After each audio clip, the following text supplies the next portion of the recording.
শুভেচ্ছা জানাই। আজকের এই ইফতার মাহফিলে আমরা সকলে একসাথে এখানে সমবেত হইতে পেরেছি, এটার জন্য আল্লাহর কাছে অশেষ শুকরিয়া। আমরা আপনাদের কাতারে নেমে এসেছি, আমরা নতুন একটি রাজনৈতিক দল গঠন করেছি, কারণ আমরা মনে করি জুলাই গণ অভ্যুত্থানের যে আকাঙ্ক্ষা, সেই আকাঙ্ক্ষার জন্য আমরা কারো উপর নির্ভর করতে চাই না। সেই আকাঙ্ক্ষা বাস্তবায়নে আমরা নিজেরাই মাঠে নেমে সেই দাবি বাস্তবায়ন করতে চাই। আজকে আমার পূর্ববর্তী বক্তাগণ কথা বললেন, শহীদ পরিবারের সদস্য বৃন্দ এবং আহতরাও কথা বললেন। সবার কথা থেকেই আমরা স্পষ্ট হয়েছি যে আমাদের এই মুহূর্তের জরুরি দাবিটা কি। আমরা সবাই বিচার এবং সংস্কারের কথা বলছি। 5ই আগস্ট পরবর্তী এই নতুন বাংলাদেশে এই যে সরকার গঠিত হয়েছে এবং যারাই রাজনীতি করতে চাচ্ছে সামনে, তাদের সকলের ন্যায্যতা হচ্ছে এই শহীদ পরিবার এবং এই আহত যোদ্ধা বৃন্দ। ফলে তাদের মনের আকাঙ্ক্ষা কি সেটা আমাদের সকলকে বুঝতে হবে। আজকে দেশে শত শত মামলা হয়েছে, এই শহীদ পরিবারের সদস্যবৃন্দগুলো মামলা করেছে, শেখ হাসিনা এবং আওয়ামী লীগের খুনিদেরকে আসামি করে মামলা করা হয়েছে। যদি এর বিচার ছাড়াই আরেকটি সরকার চলে আসে, তাহলে কি নিশ্চয়তা আছে যে আওয়ামী লীগকে আবার পুনর্বাসিত করা হবে না এই বাংলাদেশে? ফলে অবশ্যই বাংলাদেশের রাজনৈতিক দলগুলোকে, সরকারকে পরিষ্কার করতে হবে আওয়ামী লীগের ফয়সালা কি হবে।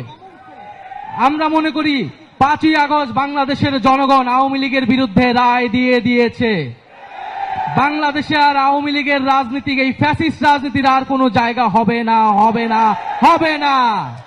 ফলে আমরা বলবো যে আমাদেরকে বলা হচ্ছে যে আমরা নাকি নির্বাচন পিছানোর রাজনীতি করছি।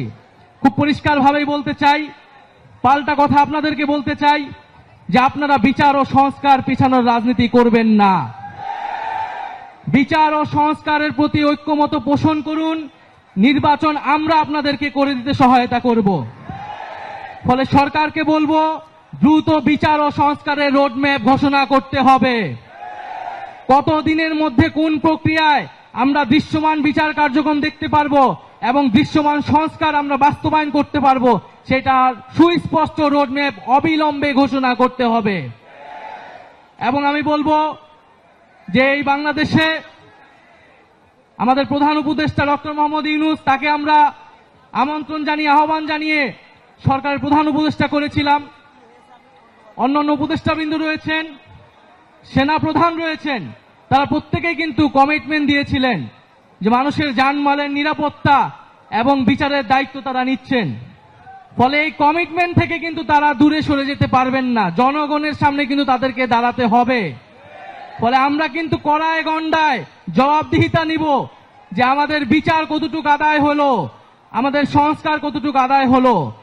রাজনৈতিক দলগুলা যদি নির্বাচনের জন্য এতই তাড়াহুড়া করে, ভোট চেতে গেলে কিন্তু সেই জবাবদিহিতা তাদেরকে দিতে হবে। ফলে আমি বলবো যে বাংলাদেশে যে ঐক্যমত প্রতিষ্ঠিত হয়েছে, আমরা সেই ঐক্যমত ধরে রাখতে চাই।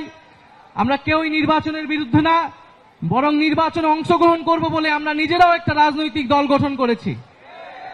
কিন্তু আমরা বলছি যে বিচার, সংস্কার এবং নির্বাচনের ক্ষেত্রে আমরা বলেছি গণপরিষদ নির্বাচন।